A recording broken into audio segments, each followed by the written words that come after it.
Yes, sir. Yes, sir. We are back, ladies and gentlemen. What's good? What's good? What's good? What's good? So, I talked to y'all the last time about BlackRock, and there was a big battle about the Panama Canal, and we was talking about Trump and how he might. It ain't no might. I know he has things going on in the background, and sometimes he might do things for distractionary purposes to get everybody distracted while he has his crew do other things, making other deals, wheels and deals, doing things in the background. And then they report back to him, give him information, and he'll get back on camera and, put out what the information that he has or that he wants to give y'all, right? And so, like I told y'all, we're going to go into part 2. All right. We're going to get into part 2 here. Let me just see something really quick. Let me see something here real quick.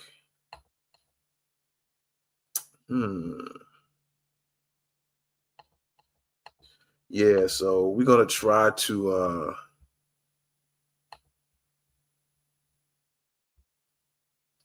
get an article in here. Let me see real fast. Let me see if we can get it. I thought we had this already.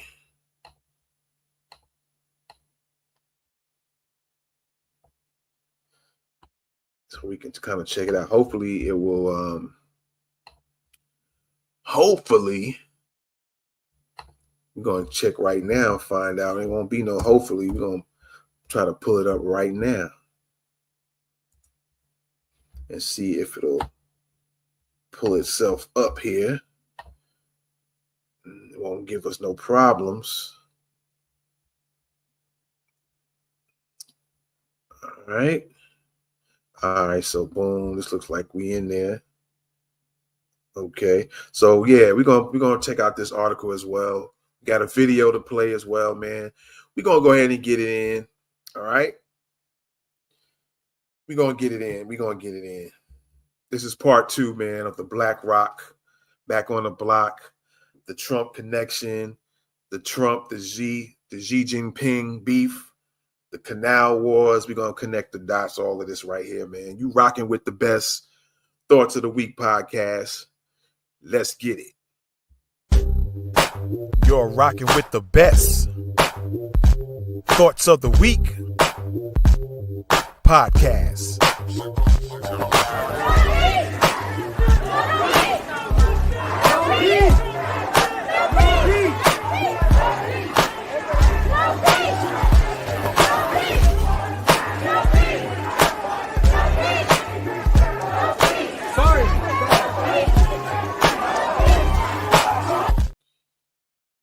Yes, indeed. We giving to you what you need.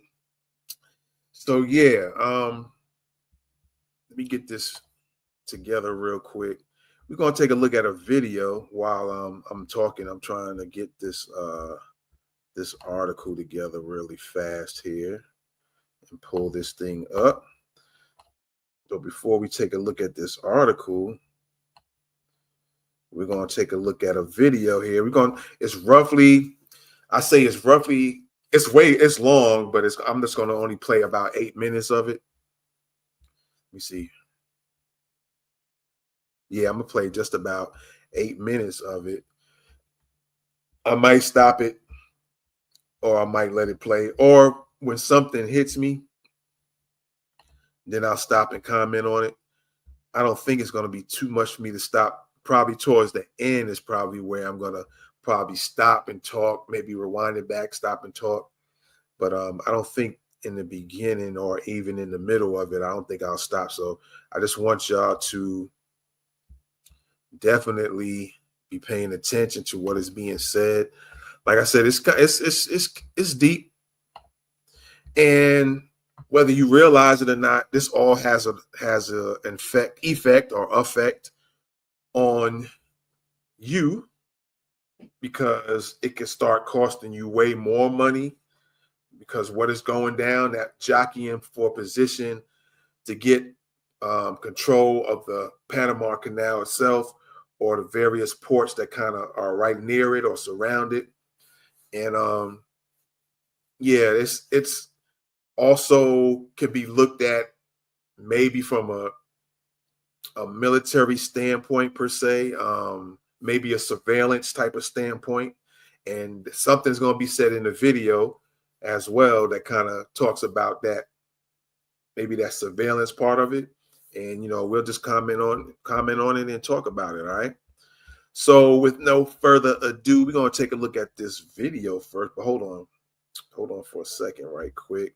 Let me go ahead and make sure we got this article uploaded. I'm going to make sure I got that. So when it's time, we can get into it and handle that. There we go. All right. So yeah, let's take a look at this video, man, and listening closely. And like I said, I'll be playing, stopping, maybe towards the end more, most likely I'll probably do that towards the end, but we'll see. All right, so let's check it out.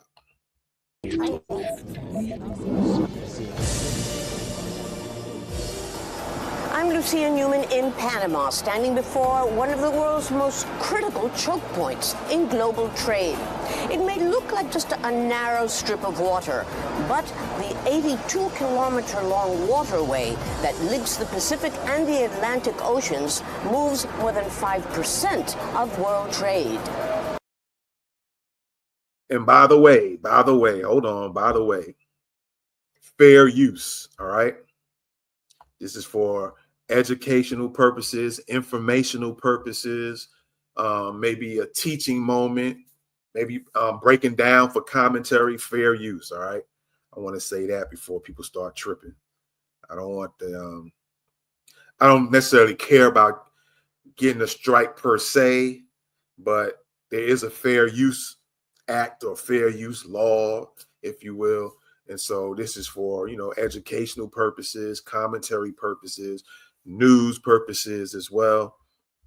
And I just don't want to hear no nonsense later on about any, oh, well, you did this or did that, because my thing is that if they're trying to do all that, then the bottom line, the common denominator is somebody doesn't want y'all to know anything. They want to keep you blinded so they can control you in the way and socially engineer you how they want you to move. If they want to keep on cutting some of us being the people doing these videos, they trying to cut our stuff off so y'all won't know anything. So that in itself should cause a riot, to be honest with you. Not a lot of this other stuff that's going on. But all right, let's check it out, man. Let's check it out. Always.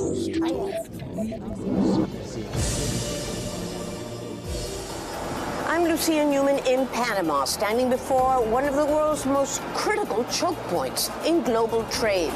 It may look like just a narrow strip of water, but the 82-kilometer-long waterway that links the Pacific and the Atlantic Oceans moves more than 5% of world trade.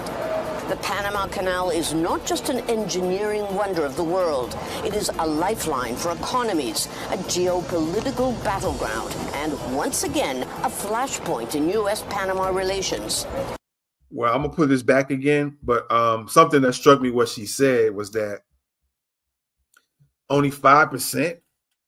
Let's play that again because it's kind of odd that she's saying like only 5% of that waterway gets used. But for it being so-called 5%, it sure is people wanting to get control of this. Something, either the numbers she's saying ain't right or something else going on, because between the U.S. and China, and who knows whoever else, but I think probably the United States and China is probably the ones the most jockeying for position to have control of this waterway in one way or another. Something ain't adding up. That ain't making sense to me. I don't know about y'all, but for her saying it's just 5% of, I can't remember, she said like businesses come through, but we'll play it again. Let's play it right now so I can make sure I hear this right. critical choke points in global trade. It may look like just a narrow strip of water, but the 82-kilometer-long waterway that links the Pacific and the Atlantic Oceans moves more than 5% of world trade. The Panama Canal is not just an engineering moves more than 5% of the world trade. Okay. She said more than 5%, but she sure ain't giving the close number or exact number. So hold on. More than 5% of world trade. The Panama Canal is not just an engineering wonder of the world. It is a lifeline for economies, a geopolitical battleground, and once again, a flashpoint in U.S.-Panama relations. For most of the 20th century, the canal was under U.S. control until a historic 1977 treaty set the stage for it to be turned over to Panama. Since then, Panama has invested billions to modernize and expand the canal. The canal was under U.S. control until a historic lifeline for economies, a geopolitical battleground, and once again, a flashpoint in U.S.-Panama relations. For most of the 20th century, the canal was under U.S. control until... For most of the 20th century, the canal was under U.S. control.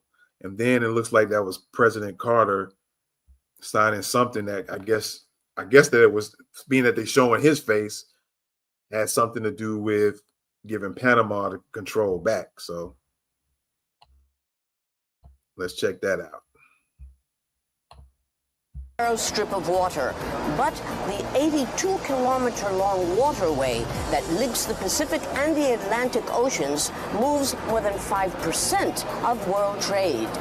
The Panama Canal is not just an engineering wonder of the world. It is a lifeline for economies, a geopolitical battleground, and once again, a flashpoint in U.S.-Panama relations. For most of the 20th century, the canal was under U.S. control until a historic 1977 treaty set the stage for it to be turned over to Panama. Since then, Panama has invested billions to modernize and expand the canal, maintaining its role as a key global logistics hub. But I didn't know Panama had money like that, so they invested billions, unless they borrowed from other countries. I don't know if that's the case or not, or Panama itself just generated those billions and put billions into expansion or not. I don't know. But pay, like I said, pay close attention to all this stuff right here. They're saying the details, the history, stuff like that. Panama relations. For most of the 20th century, the canal was under U.S. control until a historic 1977 treaty set the stage for it to be turned over to Panama. Since then, Panama has invested billions to modernize and expand the canal, maintaining its role as a key global logistics hub. But now, a fresh controversy is disrupting bilateral ties. President Donald Trump claims that the U.S., the canal's biggest user, is being severely overcharged and that China is controlling its operations. He is vowing that the U.S. will simply take it back, even by force if necessary. At the heart of the matter is the question to modernize and expand the canal, maintaining its role as a key global logistics hub. But now, a fresh controversy is disrupting bilateral ties. President Donald Trump claims that the U.S., the canal's biggest user, is being severely overcharged and that China is controlling its operations. The U.S. being severely overcharged, China is controlling the operations. But if I'm not mistaken, what I talked to y'all the last time, that BlackRock got into the play and acquired some ports, I guess, connected with the canal. And so I don't know, this video might be a little bit behind from what I was talking to you all about. So I didn't check the date on it, but this might be before BlackRock made their deal and was able to get it. Or get some ports close by. So it could be that. It could be some ports that are connected with the Panama Canal. Maybe the U.S. has control of those because China is supposedly upset that I think a company or something in Hong Kong, if I'm not mistaken, had sold some part of this Panama Canal or ports connected with it to the U.S. So if China's upset about that, then yeah, we apparently, they being the U.S., not we, me and you, but since we're in the U.S. and we have some type of control, some type of leverage going on with this, then yeah, it's causing China a big issue. But like I said, listen to this video because there's something towards the end that's kind of interesting as well. And I didn't see it in any article being mentioned about that. All right. So let's go back just a little bit.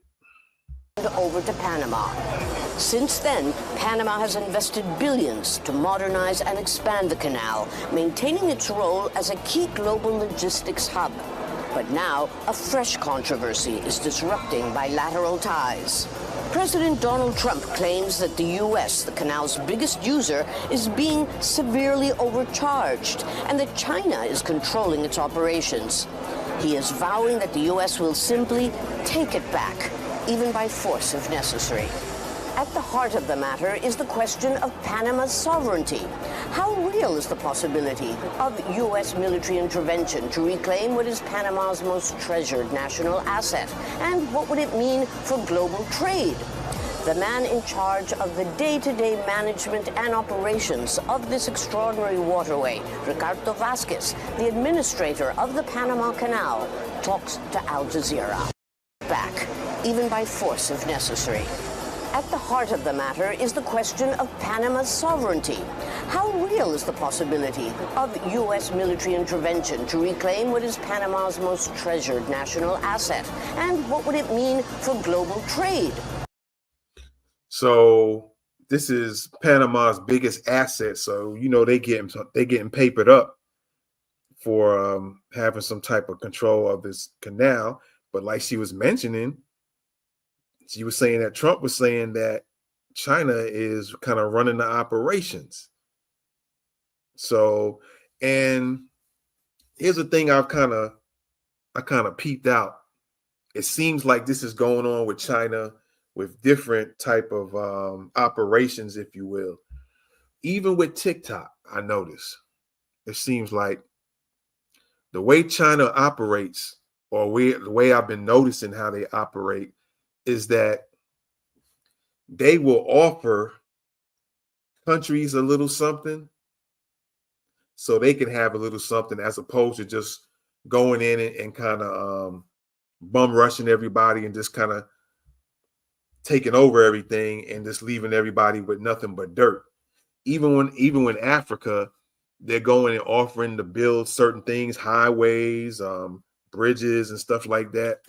And you know, they offering to do something for them as opposed to just doing some trickery and sneaky stuff in order to obtain something from them, right? It seems like that's how China operates. They'll give a little something so they can get something, as opposed to maybe other countries, maybe US, the way we do it, or other countries just kind of come in and we bulldoze and just taking y'all stuff. So I noticed that. Even like I said with TikTok, you got ByteDance, kind of the company that has CapCut, Lemon8, TikTok. They own those. I don't know what other companies or what other entities they own and operate. And I noticed from my paying attention to some things going on with Brazil and people that I know, one or two people here and there that I've been listening to when they talk about certain things. Even with TikTok, they making it like they're giving the opportunity for people to make money, but they're also getting money out of it as well. Because if I'm not mistaken, anything that anybody makes on TikTok, any money, I think that a lot of people saying TikTok is at least getting half of that. So a lot of people are having to, it's almost like they still got a slave work even on TikTok, or they got to, and not in the sense of, because it's people in those battles, It's just people giving gifts to the person, and at some point, people have their own group of people. I'll just use it kind of loosely, the word cliques, and they have their little crew. So when that person goes to battle somebody else, that person's crew is going to try to help them win each and every time by giving these gifts. And you got to pay for those. You got to pay for coins in order to use those coins to give the people who are in the battles gifts. For those who know what battles are on TikTok, I'm not going to go too deep into that, maybe another time.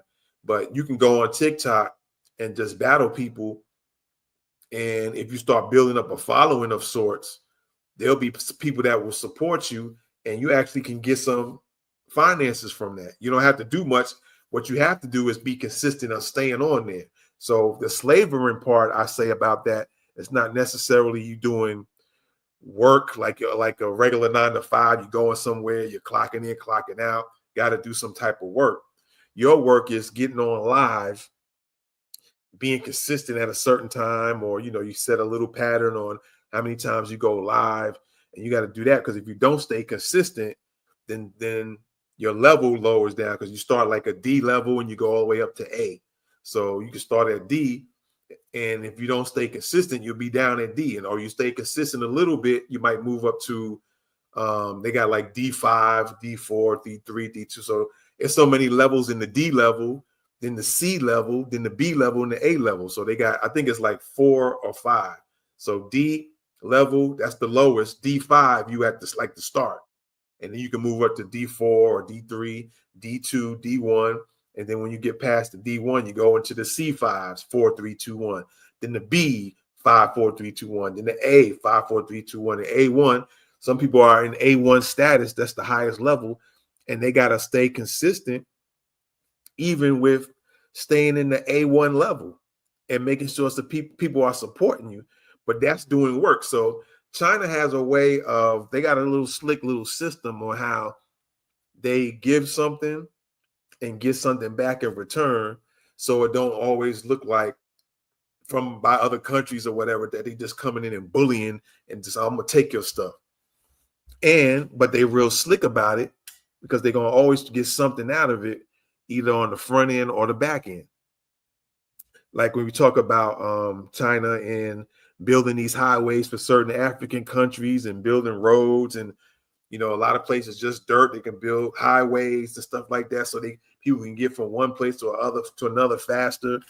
And it can start to develop countries, because they build roadways. They're going to need vehicles, and China might start building what do you call those things, man? It's y'all know what I'm talking about, where they can start building cars, and then they can start selling cars, and then start developing that country. All right. So China is very slick, but not so slick that you can't see what the game is. But in the case of like China and these African countries, they'll do certain things for them. And if the countries can't pay back in return for what China is doing for them, China is building certain things. That's how China will get them. They'll always have that country in debt. And then now China can say, well, since you can't pay us off and you owe us, and we're not just going to let y'all get away scot-free, hey, we might want this military base over here, or we might want to put a few police stations around you in your country, and just Chinese operated police stations, like they got Chinese police stations in New York, and who knows whatever other cities in the US, and spread out. And they got Chinese companies or Chinese people or companies already owning some of the food companies in the US. So we're getting some of the food we're getting is coming from the Chinese people that own some of the companies, the food companies in the US. And that makes me think, how did we and who was involved in allowing our country, or allowing my country and your country, to get so duped that everybody else has a hand in running us and owning us except us?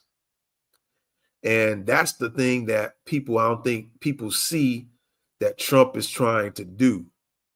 Now, Again, I always keep telling y'all,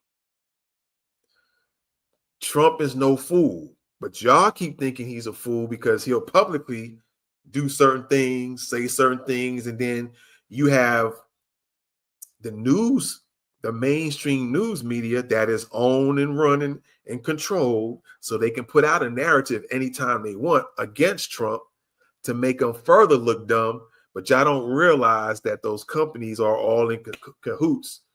The 6 people who run the 6 different companies that really run all the mainstream media, they can all get together if they don't like Trump and start putting certain articles out. And I think I talked about this a while back that Nancy Pelosi mentioned. I might have to find that video. And she said it's like a tactic that gets used, that they use where they use the media to help them to basically to make a person look dumb. And then you as the public, all you see is the news saying that about a person. And if you don't think critically, you'll go along with the okie doke. So let's say hypothetically that Trump sees what I just was explaining, the decline of the U.S. through all these little things that's going on, including the ownership of the Panama Canal or controlling it, because then you can control that. You can control the countries that come and flow through there, right? You can stop a country from shipping things in, or you can charge them more money, and that can like choke whatever country financially, right? So it's a big power play going on that you should definitely pay attention to. Black folks pay attention to as well, because it will affect you. All right. It'll affect everybody as a whole. But I definitely want Black folks to pay attention, because you might not think some of these things going down don't pertain to you, but it will affect you one way or the other. All right. So it's important to kind of pay attention to some of this stuff. Some other things I say, nah, that's their fight. We might report on it or we might talk about it, so you be aware. And sometimes it's just to talk about it to let y'all know that, hey, we still see some of y'all that's just getting involved in other folks' business, and y'all need to step on out of there and stop trying to fight for everybody and fight for your own people. Sometimes we reporting things for that purpose. So, but it also lets others who's interested in knowing to know at the same time. So come on, man. Again, like I said, it's a very important power play going on with this Panama Canal. So let's go on and continue listening in. Of Panama's sovereignty. How real is the possibility of U.S. military intervention to reclaim what is Panama's most treasured national asset? And what would it mean for global trade? The man in charge of the day-to-day management and operations of this extraordinary waterway, Ricardo Vasquez, the administrator of the Panama Canal, talks to Al Jazeera.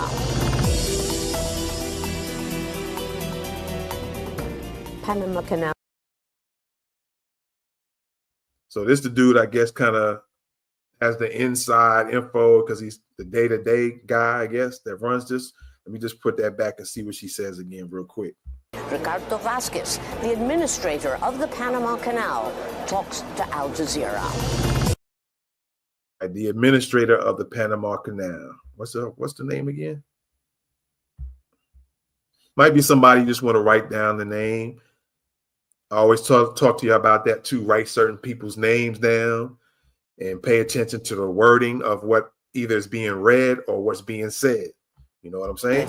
Of U.S. military intervention to reclaim what is Panama's most treasured national asset. And what would it mean for global trade? The man in charge of the day-to-day management and operations of this extraordinary waterway, Ricardo Vasquez, the administrator of the Panama Canal, talks to Al Jazeera. Ricardo Vasquez. Panama Canal Administrator Ricardo Vasquez, thank you for being with us. Thank you. I think you would agree that not since Panama took full charge of the Panama Canal 25 years ago has one of the 2 most important waterways in the world been under such scrutiny. Yes. So let's start right away. President Donald Trump has said that, quote, we gave the canal to Panama, not to China. What is your reaction to that? Well, actually, the Panama Canal is operated by Panamanians, and is not operated by any other country. And as a matter of fact, 98% of the labor force that works at the Panama Canal is Panamanian. By law, has to be run by Panamanians. Now, there is an interpretation of what is the canal zone that was transferred, and that treaty was completed and lapsed on December 31st. From the American standpoint, it was a whole former canal zone. From the Panamanian perspective, there are three different entities that receive the assets under that transfer. One of them was ARI, which was essentially handling lands and properties. The other one was the Port Authority, which is a maritime authority now that receives port facilities and other assets, including the railroad. And then there is the canal itself, and the canal was transferred to the Panama Canal Authority. So the Panama Canal Authority is Panamanian, run by Panamanians, and is a Panamanian asset. It's a special entity because it was created under a constitutional title in order to protect it and make sure that it remains independent from central government in some respects. But the other entities, both the one who took the lands and resources and the one who took the infrastructure, are under central government. And in many cases, these assets have been leased out or concessioned out to different corporations, one of which was Hutchinson, especially in the terminal ports in Balboa and Cristobal, that under a tender process, in 1997, even prior to the transfer of the Panama Canal itself, they were awarded the contracts for the operation of the ports of Balboa and Cristobal, which are the terminal ports. Yes, they didn't buy them. They have a lease. They have a lease, and they have an operational lease. And in addition to these two ports, then Panama also leased three other facilities, another one to Evergreen, which is a Taiwanese company, the other one to SSA, which is a Cerix US company, and there is a third one in the Pacific that was awarded to PSA, the Singapore Port Authority. So there is a portfolio of assets here, this company. The other one to SSA, which is a Cerix US company, two ports. Then Panama also leased. Lease. They have a lease, and they have an operational lease. And in addition to these two ports, then Panama also leased three other facilities, another one to. Now, again, like I said, this might be before the BlackRock deal. And I'm probably going to have to go back and look at that BlackRock deal again and see what's really going on with that BlackRock deal, because he's saying that a few ports, and I'm assuming, I'll use the word assume, or I'm thinking that these ports are connected to the Panama Canal, and so they're being leased to other entities, if you will.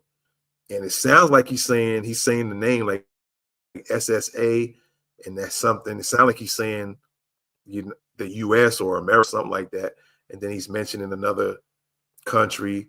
So it's being leased to different entities. So let's listen to that again. Let's listen to that. Evergreen, which is a Taiwanese company.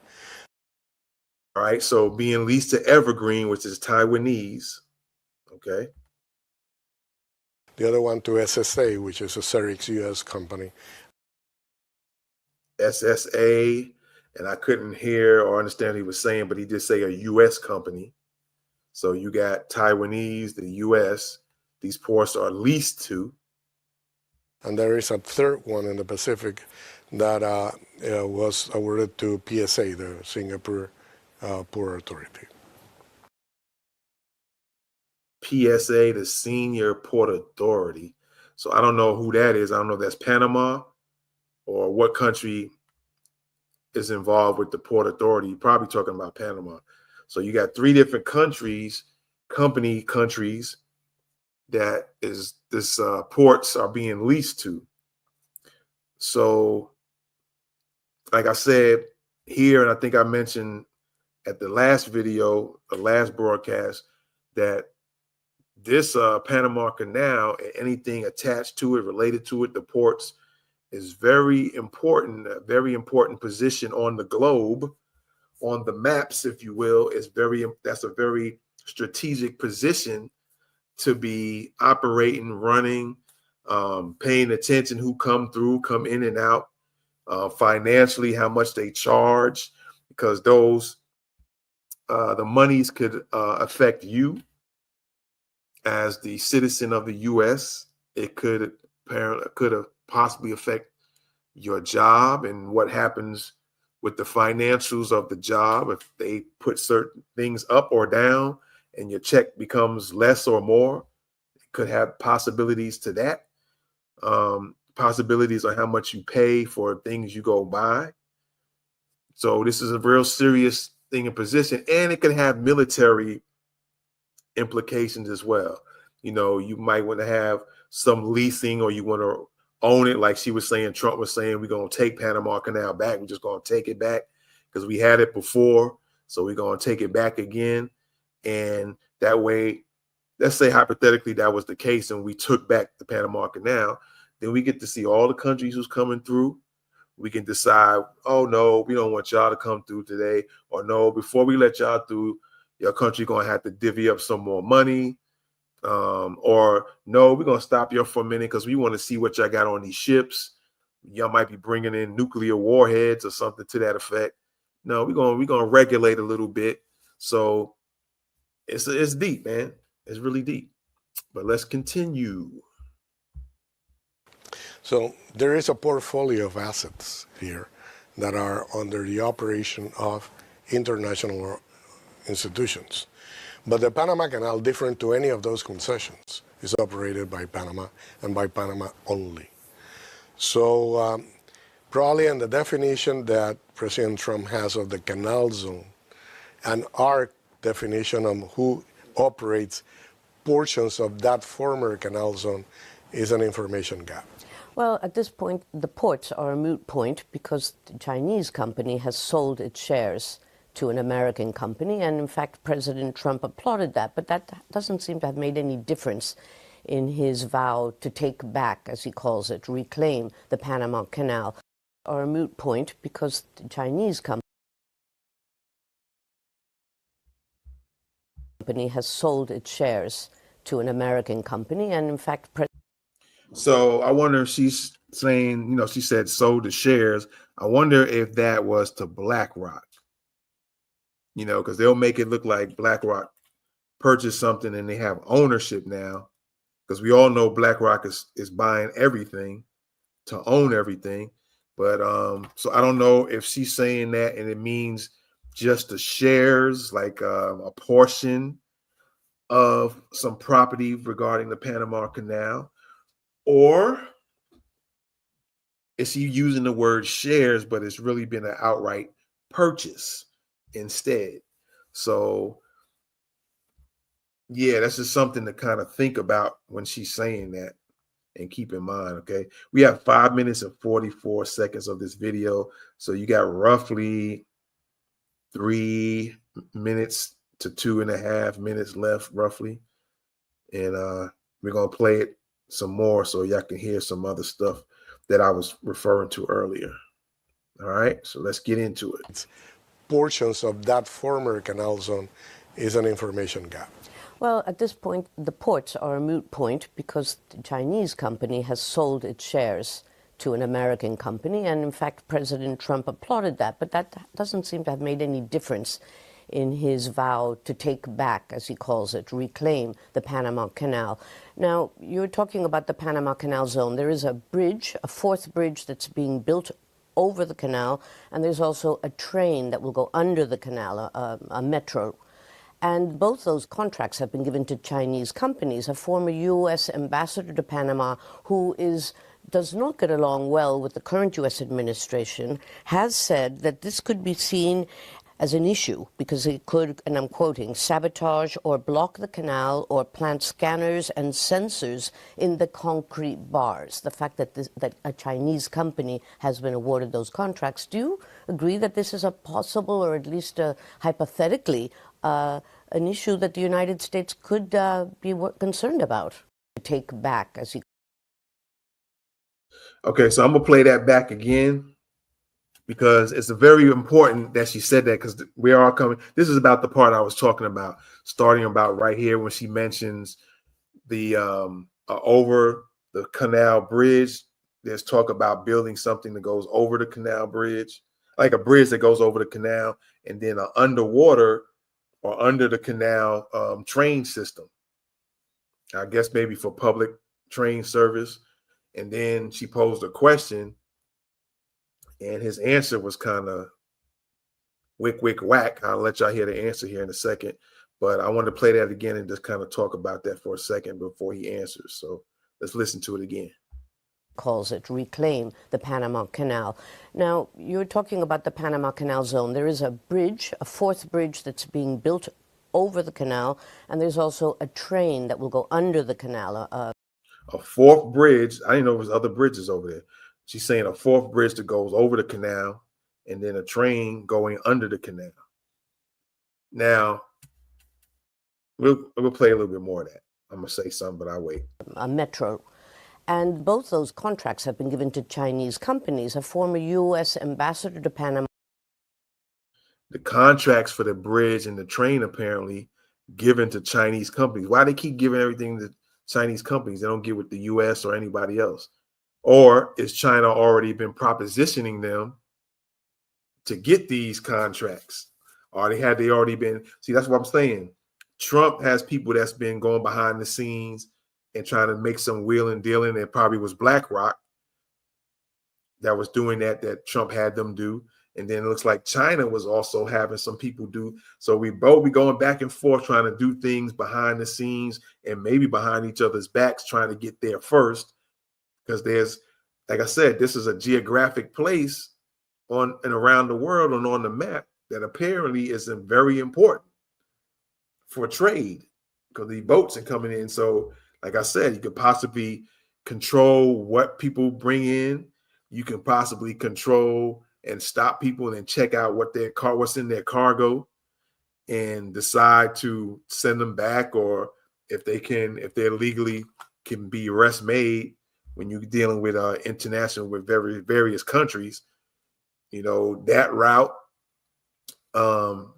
military strategy, seeing what countries are coming through and what they're bringing in, because that might indicate, hey, you might be planning on doing something to the U.S. So we need this piece of real estate, if you will, because we want to make sure you're not trying to pull a fast one on us. You might be trying to bomb us or try to run a play on us to control us or do whatever. So, or to take us out financially. So it's very important. Like I said, it affects everybody, to be honest with you, from what I can tell and I can see. All right. Who does not get along well with the current U.S. administration, has said that this could be seen as an issue because it could, and I'm quoting, sabotage or block the canal or plant scanners and sensors in the concrete bars. The fact that that a Chinese company, like I mentioned just now, she even said it, could sabotage, block the canals, just like I was saying. Whoever can have that positioning, that global positioning, that control of that real estate. And then she's talking about in regards to the bridges and trains going under, you know, you could put certain things in the train tunnel because it's going to be going under there. So you could put sensors in the tunnels of the train. So when the boats go over it, it could pick up, it could be, you know, it could be sensors that can see through the boats. Who knows? You know, technology is running wild right now. So you can create sensors that when the boats come over, they can see what's in them cargoes. tanks or whatever, the things, the containers. So it's some serious stuff, man. You might not think again from that level, like, oh, this don't got nothing to do with us, but it very well can. Like I said, somebody can be transporting weapons through there, and it might be geared towards hollering at the U.S. with them weapons, if you know what I mean. If you dig in the code word I'm speaking, and cause a problem, or something financial. All right, some serious stuff here. Has said that this could be seen as an issue because it could, and I'm quoting, sabotage or block the canal or plant scanners and sensors in the concrete bars. The fact that that a Chinese company has been awarded those contracts. Do you agree that this is a possible, or at least hypothetically? And listen to his answer, man. Listen to what he says. And sensors in the concrete bars. The fact that that a Chinese company has been awarded those contracts. Do you agree that this is a possible, or at least hypothetically, an issue that the United States could be concerned about? Hypothetically, you can be concerned about anything. As a matter of fact, that is a reality. You can generate a narrative that is based on fiction. I think he just brushed that off. You mean to tell me he don't think? I mean, we're not saying that. Yeah, that's going to get done. Or since the Chinese are contracted to create these bridges and create the tracks to go under the canal, that's what they're going to do. But come on, can we be that gullible? I mean, for real. And that's his response. And maybe he's saying that response to appear neutral, and he don't want to get any backlash. Who knows? That might be the case. And maybe he's trying to, because he has the way he said it had a little arrogancy to it. And so maybe he's trying to flex a little bit and get a little arrogant, like, yeah, anybody could say that. Whatever, blah, blah, blah. Right? So, yeah, let's listen in. Hypothetically, you can be concerned about anything. As a matter of fact, that is a reality. You can generate a narrative that is based on fiction. Is it based on facts? The truth of the matter is that there was an open tender contracted by the Ministry of Public Works, which is responsible for roads and infrastructure. And the tunnel is part of the metro system that links West Bank and the East Bank of Panama. You have to go over the canal or under the canal in order to link the populations alongside. Mm-hmm. So these contracts have been awarded, in the case of the tunnel, to a consortium that has a Chinese corporation included, but there's also a Japanese and other companies. The tunneling machine probably was made in Europe, for example. So nowadays it's very difficult, even if you take a smartphone, to define that is US-made, Chinese-made, UK-made, because parts and components come from all over the world. Mm-hmm. Similarly, in this case, especially for the tunnel, essentially there is a multiplicity of corporations that operate that, and they comply strictly to the purpose why they were contracted for. That being said, so if there's various companies, like he's saying, involved in developing this tunnel to go under the canal where the trains are supposed to be for public consumption, if I'm understanding him right, and him saying that, but there's multiple companies dealing with the building of that. Could these companies, and who knows what countries these companies are from? Could it be from Germany, Japan? I think he mentioned Japan, that he's saying it's not just China doing that. So you got China, Japan, maybe Germany's involved. Maybe the U.S. is involved a certain portion of getting this tunnel together. Then you can always plant spies who know how to build these tunnels and train tracks and stuff like that. And they can start planning different things around when nobody's watching. You never know. But he's kind of blowing it off and acting like, oh, people can say anything and this could be this. Is really fiction or it's fact. And I know he ain't that gullible. I won't I'm not going to assume he's that gullible. I think he understands that that's a big possibility, that when things are getting built, certain things can be happening while it's getting built.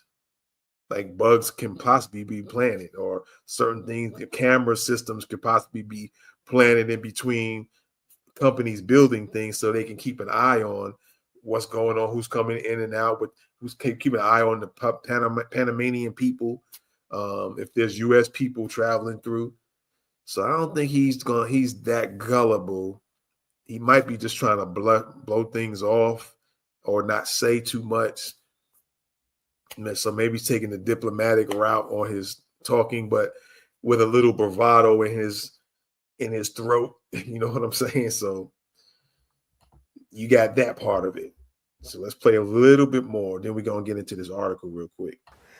That being said, if there is any warning or any concerns about it, it's something that must be addressed to the government of Panama, who is the general contractor for these operations. Given that they are performing infrastructure work in Panama Canal areas, they have to apply for approval from the Panama Canal as far as whether they affect or not the operation of the Panama Canal. So we have established specs and regulations that require, for example, the tunnel to meet specs that were provided by the Panama Canal, how deep, the width, and other technical limitations. In a similar fashion, the construction of a bridge over the Panama Canal, which is not the only bridge that's been built on, this is the fourth one. Yes. You know, we had experience in how to determine the specs that are required to meet security standards in building infrastructure over the Panama Canal waterway. That explanation apparently did not convince Secretary of State Marco Rubio when he visited here recently, and it certainly doesn't seem to have convinced President Trump, who just very, very recently in his State of the Union address received a standing ovation, at least from the Republican side of the aisle, when he vowed to reclaim the Panama Canal, arguing, he said, that Panama had violated the Panama Canal treaties. So how do you respond to that? We have not violated the terms and conditions of the Panama Canal treaties. There were two treaties. There's the Panama Canal Treaty, which ended in December 31st, 1999, with the transfer of the Panama Canal to Panamanian control. And there is the ongoing neutrality treaty that determines the neutrality and the operation of the Panama Canal in serving the world. We have executed and performed that treaty according to the law.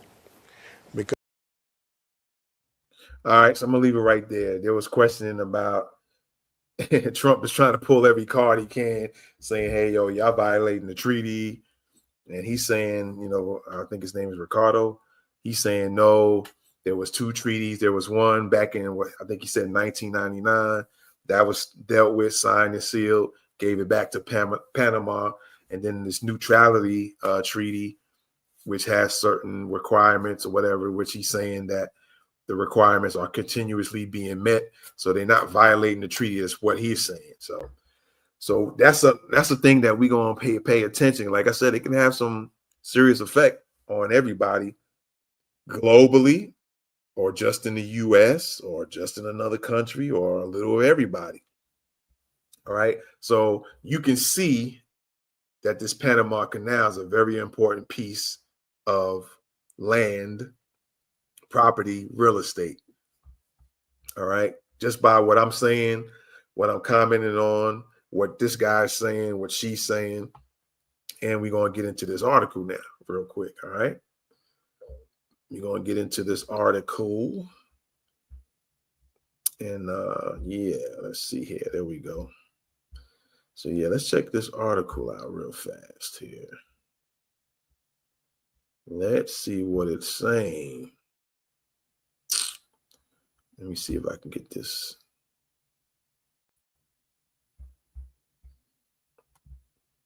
I know you guys seen it on the screen. I'm just trying to make it a little bit larger. Let me see if I do this real quick.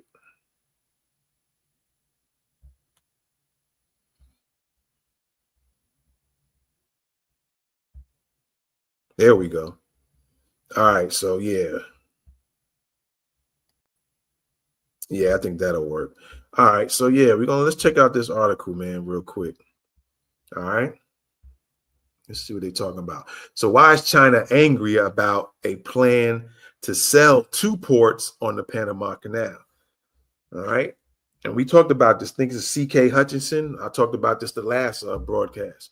C.K. Hutchinson, one of the largest conglomerates in Hong Kong, earlier this month announced plans to sell its stake in two ports on the Panama Canal, ports that are right on there, to a group of U.S., United States investors. So you got Hong Kong, and I don't know if China took back Hong Kong or not, because it used to be a thing where Hong Kong was its own little separate entity or its own country.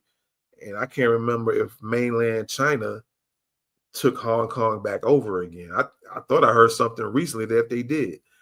But I always understood that Hong Kong became its own independent country, if you will, at some point years ago. But anyway, that's something it's something in itself, another layer of all of this in itself. So they're deciding, and maybe they're doing that. This company, C.K. Hutchinson, one of the largest conglomerates in Hong Kong. So maybe they're even trying to get China back, like to disrespect them, because maybe China took over Hong Kong, or they're trying to take Hong Kong back. And so Hong Kong is saying, oh, so you trying to mess with us and our livelihood? Well, we're going to sell our stakes to the U.S. and really embarrass. We rocking with the U.S., even though we Chinese people too, but we Chinese in Hong Kong. We don't rock with y'all in mainland China. It might be one of them things like that. All right. So they might be rocking like that. And so they're saying, yo, we're going to rock with the U.S. We're going to sell our stake with those two ports to the U.S., to some United States investors. All right. So again, C.K. Hutchinson, one of the largest conglomerates in Hong Kong, earlier this month announced plans to sell its stakes in two ports on the Panama Canal to a group of United States investors led by BlackRock. What I told y'all the last broadcast. All right. So this is probably an older article from the one I read to y'all, because apparently BlackRock already made the purchase, apparently, or purchased the stake in those two ports.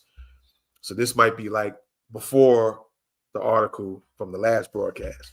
So the plan, part of a the same numbers, $22.8 billion mega deal that would grant the consortium, again, those word plays, consortium control over more than 40 ports in 23 countries, followed complaints by United States President Donald Trump that the key shipping route was under Chinese control. C.K. Hutchinson shared, and then the guy here, the Ricardo guy, the day-to-day man on the Panama Canal, he's kind of saying a little bit different, like it's not just China, there's a few other people involved, supposedly, if I'm correct, if I'm not mistaken. All right, so C.K. Hutchinson shares soared following the C.K. Hutchinson shares soared following news of the deal on March 4th, but plunged less than 2 weeks later when Ta Kung Pao, a Chinese state-run newspaper in Hong Kong, accused the company in two op-eds of spineless groveling and cutting a deal that betrayed and sold out all Chinese people. See what I'm saying? That's what I just said. With an April 2 deadline to sign the deal looming, C.K. Hutchinson is now in the crosshairs of both Washington and Beijing, U.S. and China. All right. So why would China want to stop the deal?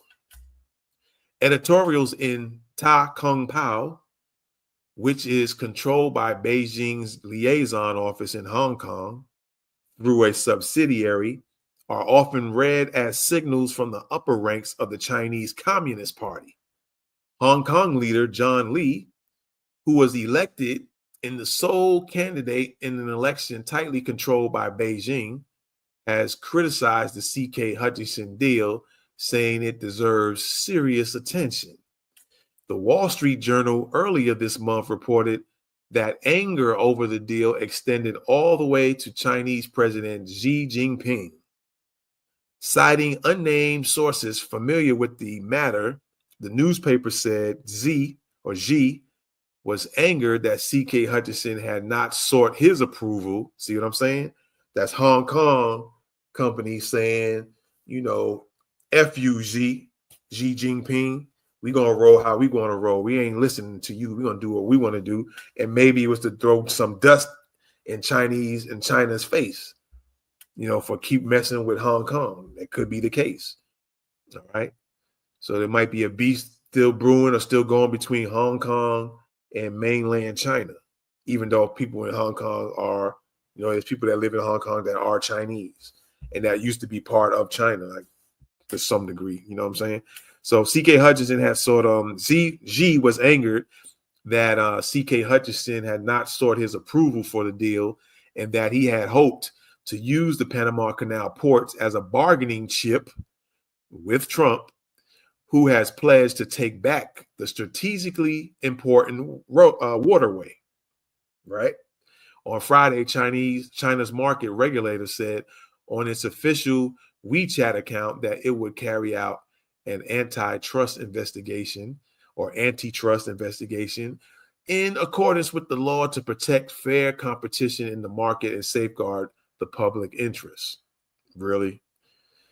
Following the news, local media, including the Tsingtao Daily and the South China Morning Post, reported that C.K. Hutchinson would not go forward with the deal this week. But like I read, it looks like they did go forward with the deal. What is Beijing's relationship with C.K. Hutchinson? The proposed sale has also highlighted long-standing tensions between Beijing and C.K. Hutchinson and its 96-year-old billionaire founder, Li Ka-shing.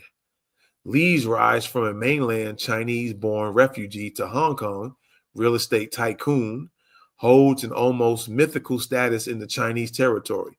A former British colony, Hong Kong being a former British colony, where he built his reputation navigating Western business interests and the Communist Party.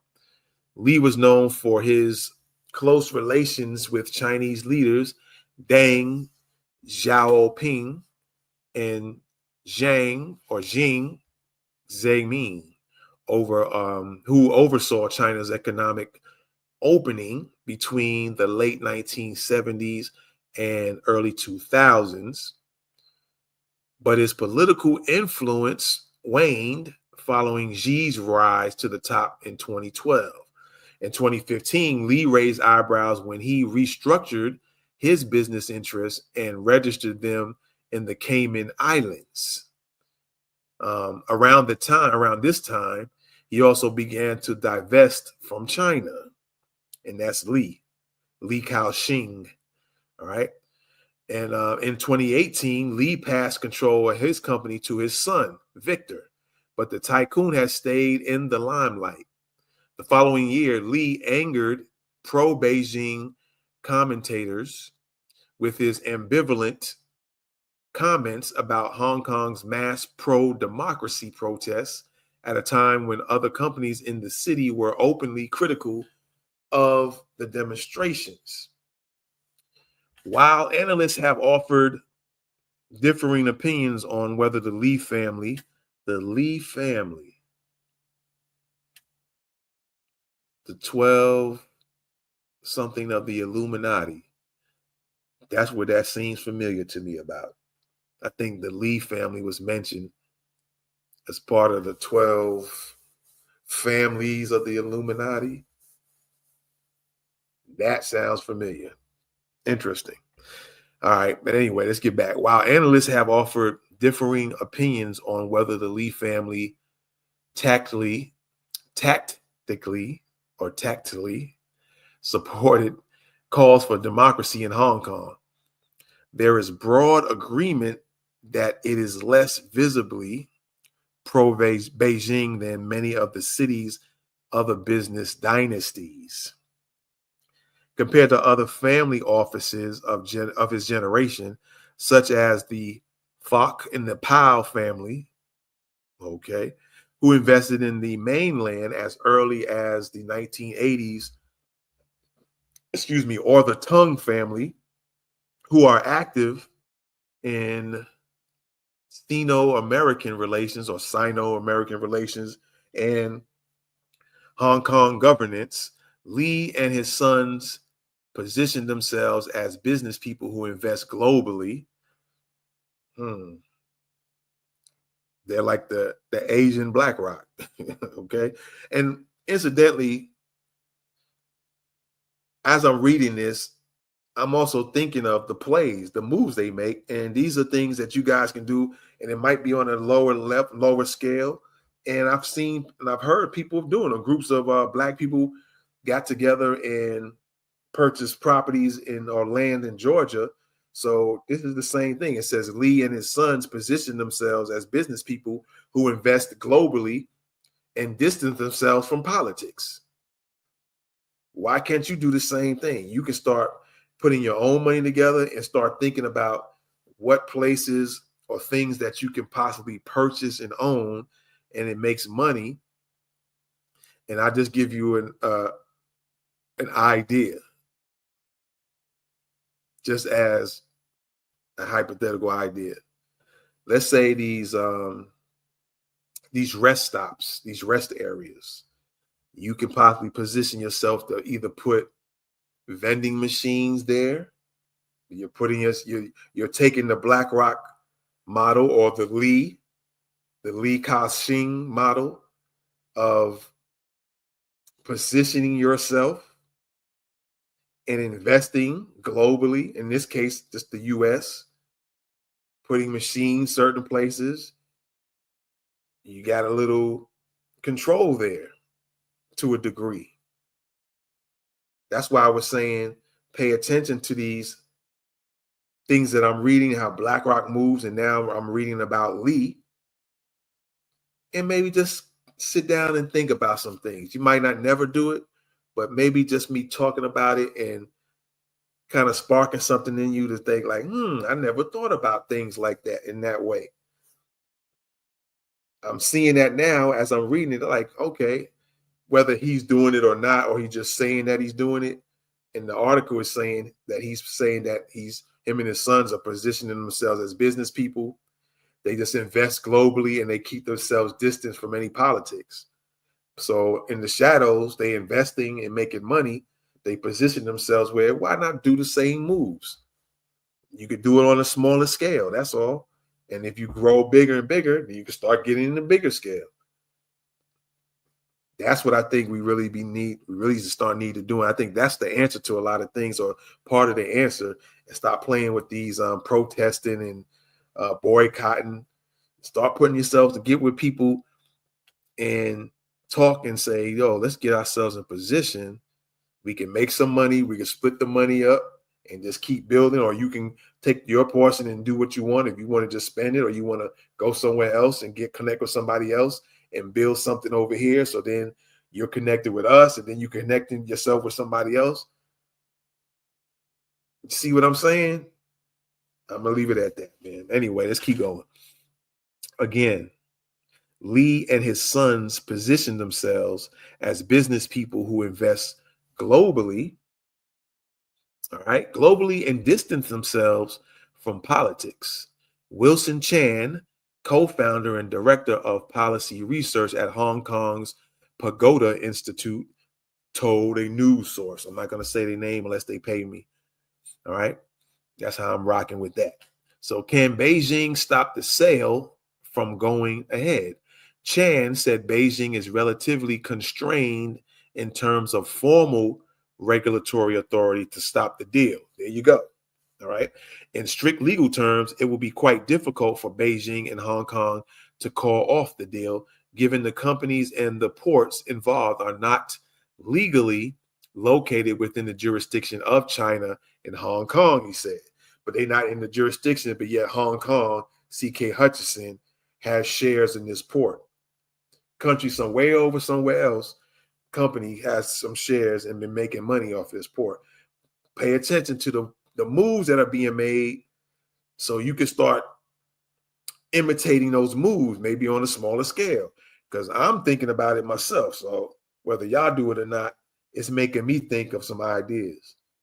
That's why they say You want to keep things from people, you put them in a book, or in this case, you put it in an article, so it doesn't get you to start thinking.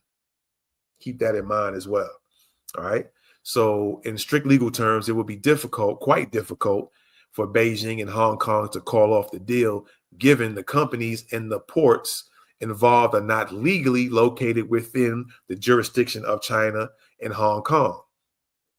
Ronnie Tong, a Hong Kong barrister and member of the city's executive council, said the antitrust investigation could be seen as a deterrent against CK Hutchison moving forward with the deal. But like I said, I read the article to the last podcast, and it looks like the deal already went through with BlackRock. So Tong said Chinese regulators typically do not step in to block Hong Kong business deals, but are within their rights to investigate.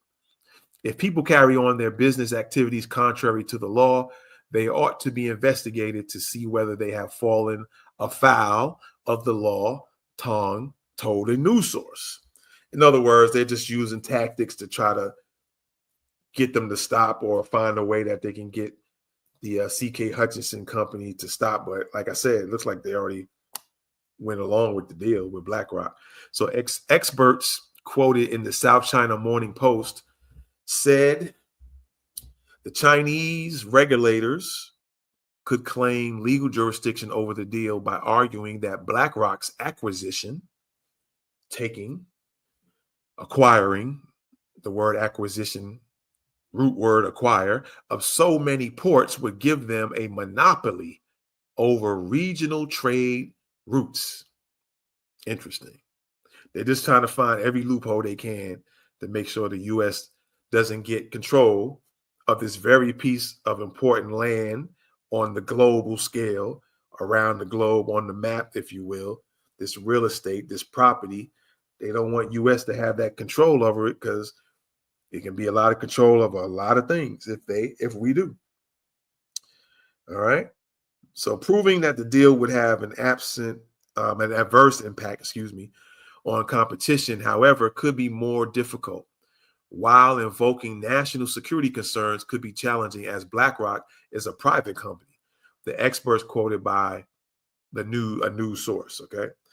Looks like Martina Fuch, a business correspondent for the Chinese state-run Xinhua news agency, said she expects the deal to be delayed or called off, as it has become highly politicized. China's criticism of CK Hutchison's move to sell the ports business also reflects its strategic interest in the region on the one hand side, and the growing pressure from U.S. President Donald Trump to curb China's influence, as well as worries about national security on the other, Fuchs said.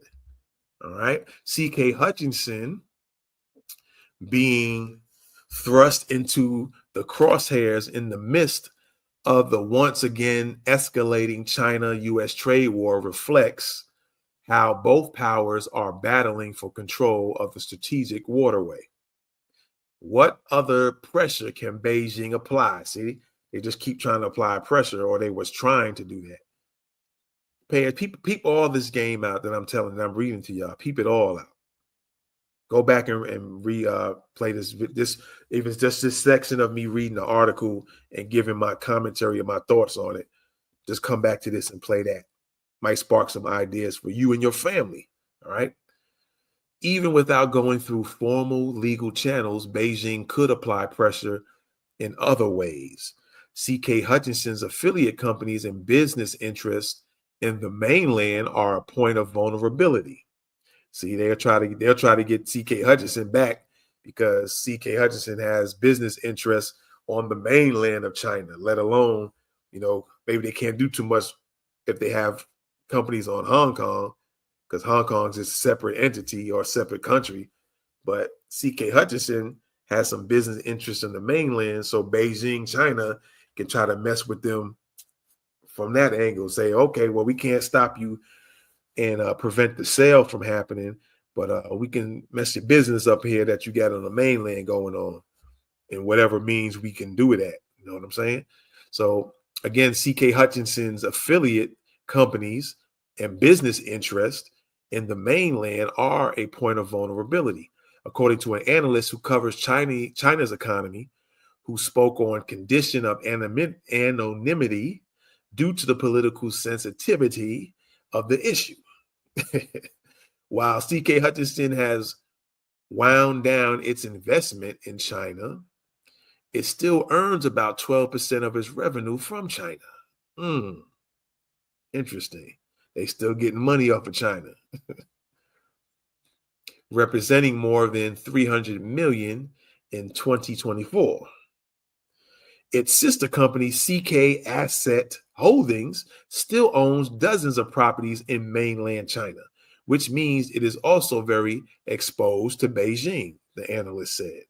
Foreign and local companies in Hong Kong will be closely watching to see what happens next, he said. The wider Lee family group of companies still has a meaningful amount of assets. They have a meaningful of assets. The wider Lee family group, all this is a one man, and pass stuff on to they offspring, and then pass it when that one gets older, they keep passing it off.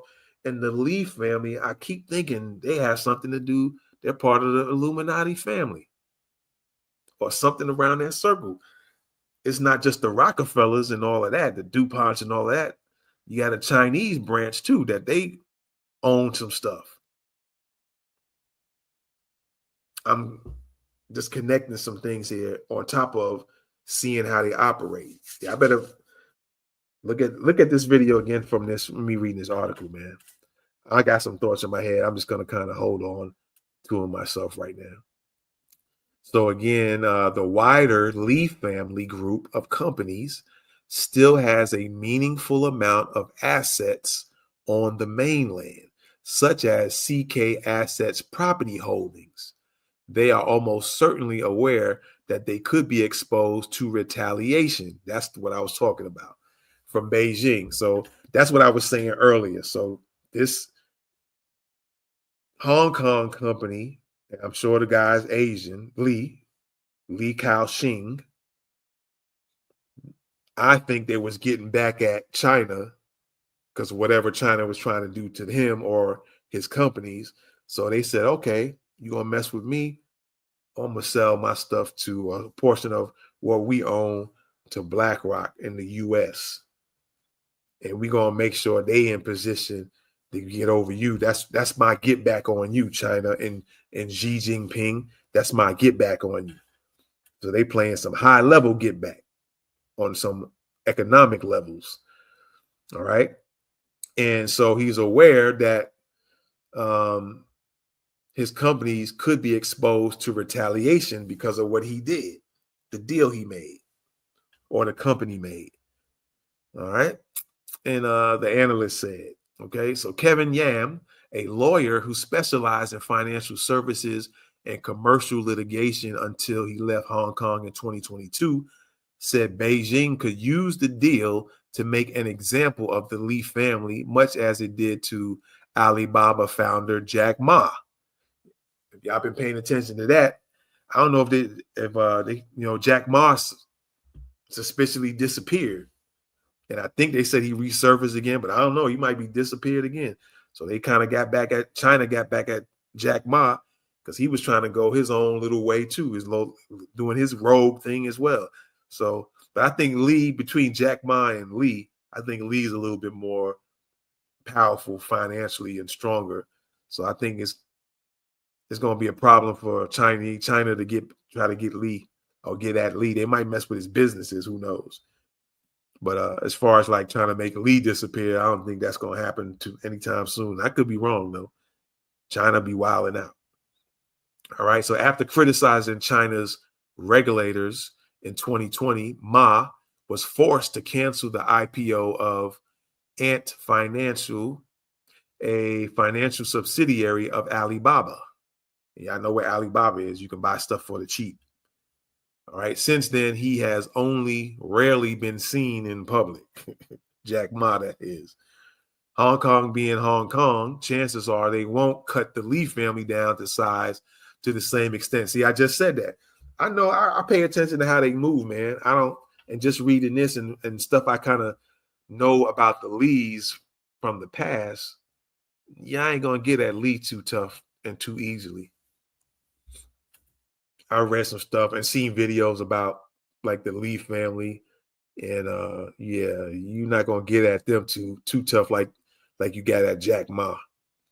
But like I said, people all the stuff I was reading, because you can kind of start doing these things on a smaller scale or very small scale and work your way up and start becoming a powerhouse yourself.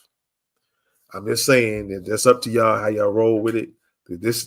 This information I read is actually some game.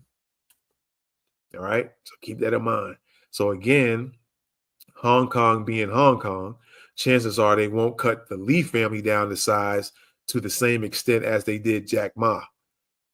But I reckon ultimately, whichever way this thing is going to go, it won't be directly about the deal.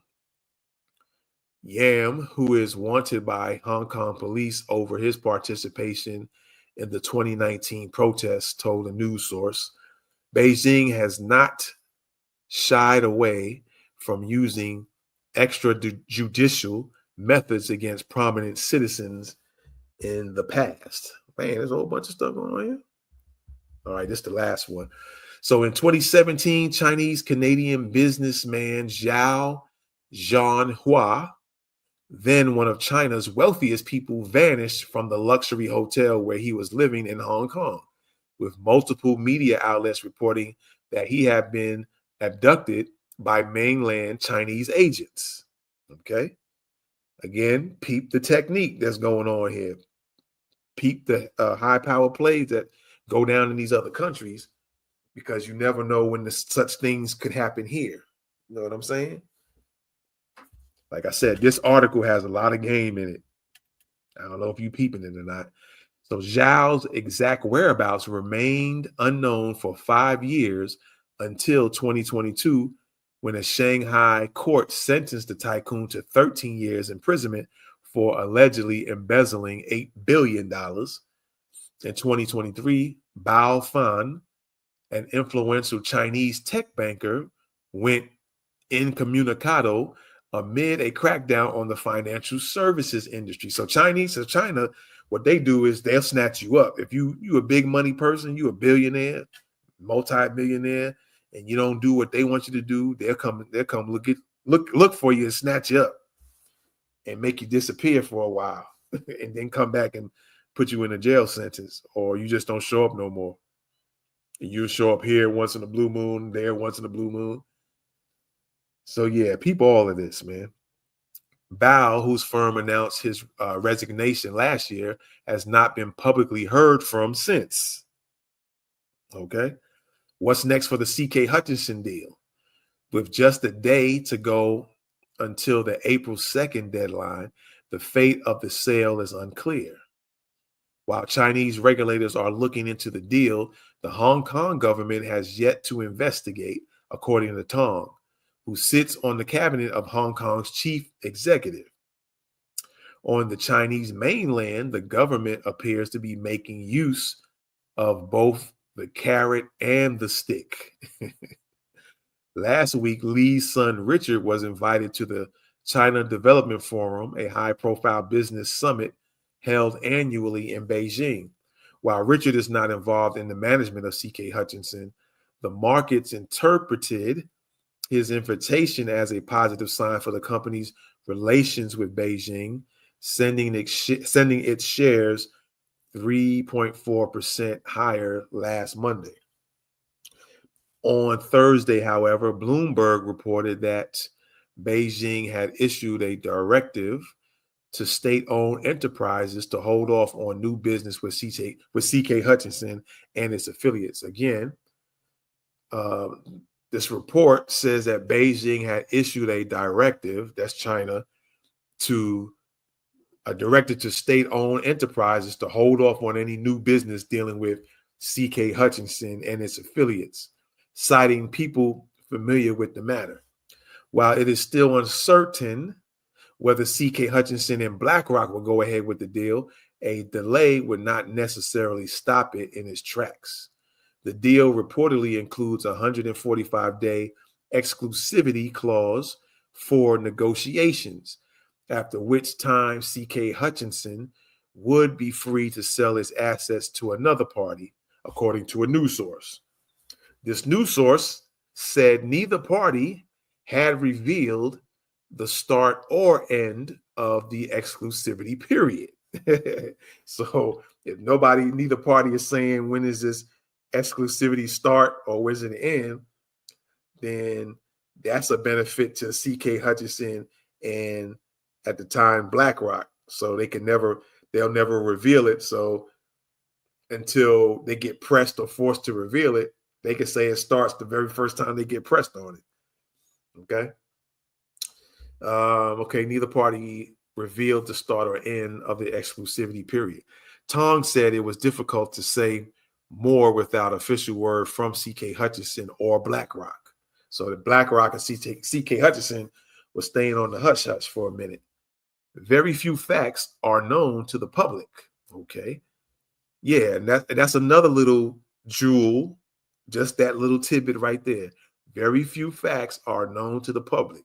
So as a company or individual, sometimes you want to keep things on the low and quiet for a while, because if you let the secret out, then you fix it to where people can get in position to cut off your deals and to mess you up.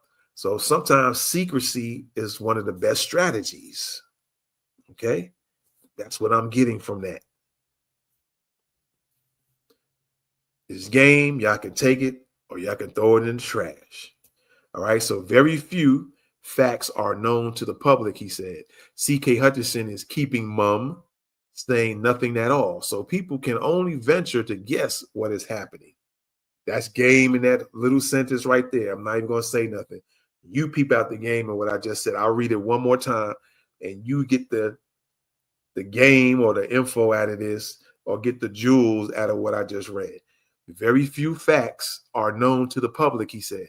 C.K. Hutchinson is keeping mum, saying nothing at all. So people can only venture to guess what is happening. People can only venture to guess what is happening because C.K. Hutchinson and BlackRock was keeping quiet. Get the game out of that sentence, all right? So there you have it with that, man. Okay? There we go with that. And so that's what's going on. And really, I broke it down. That probably already went through. But that was what was going on before the deal was being made.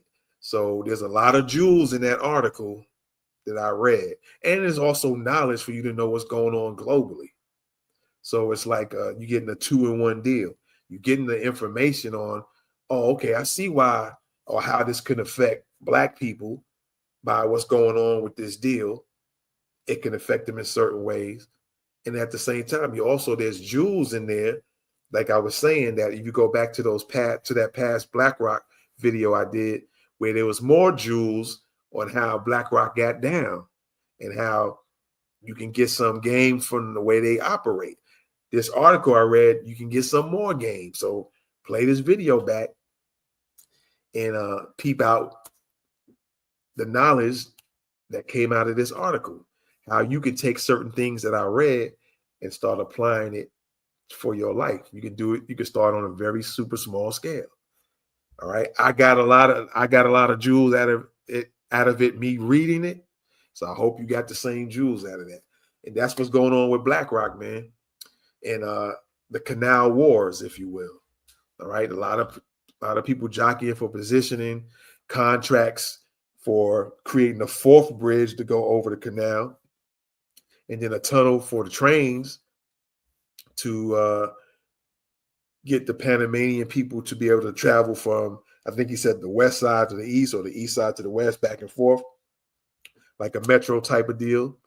But Chinese hands are supposedly are part of that was one word, but then the day-to-day man of the canal is saying no, there's different companies involved or different countries could be involved in that, not just the Chinese. He mentioned the Japanese as well, but I can't remember if he said anybody else.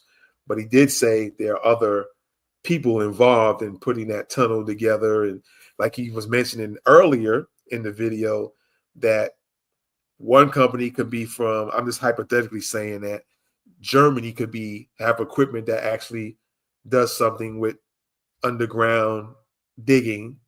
So in such a way, and then another company can fix everything up in such a way so that water doesn't come in the tunnels from up top and the boats coming over.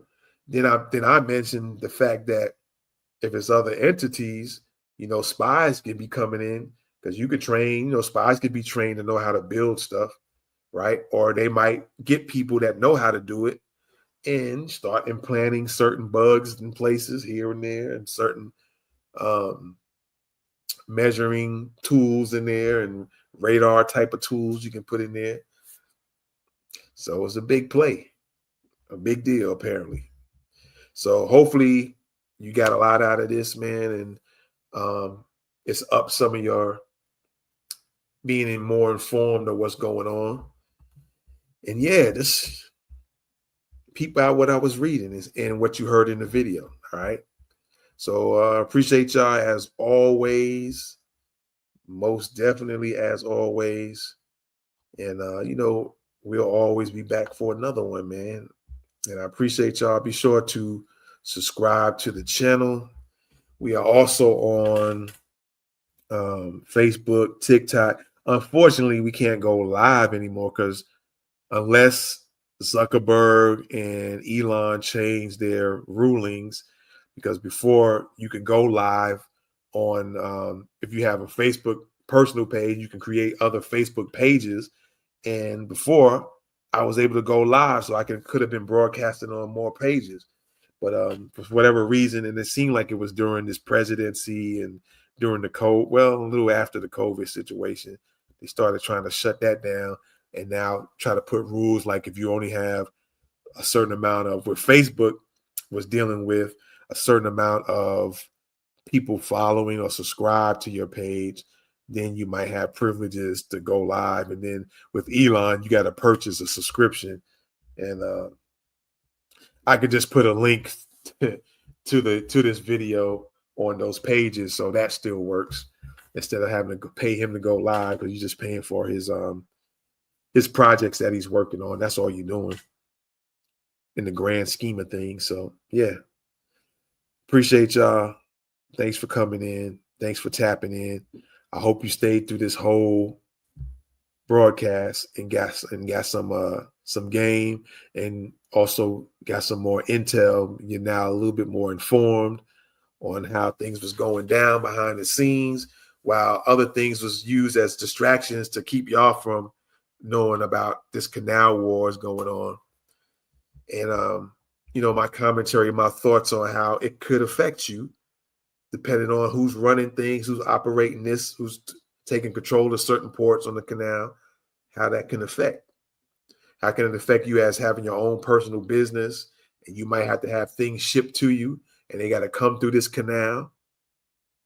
If you're a Black-owned business, you might, this could have an effect on you, money-wise or anything else. You know what I'm saying? So there you have it. Appreciate y'all again.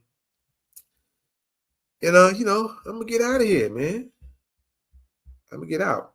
Until the next time, you know what it is. This is Thoughts of the Week podcast. I'm Ghost. Peace.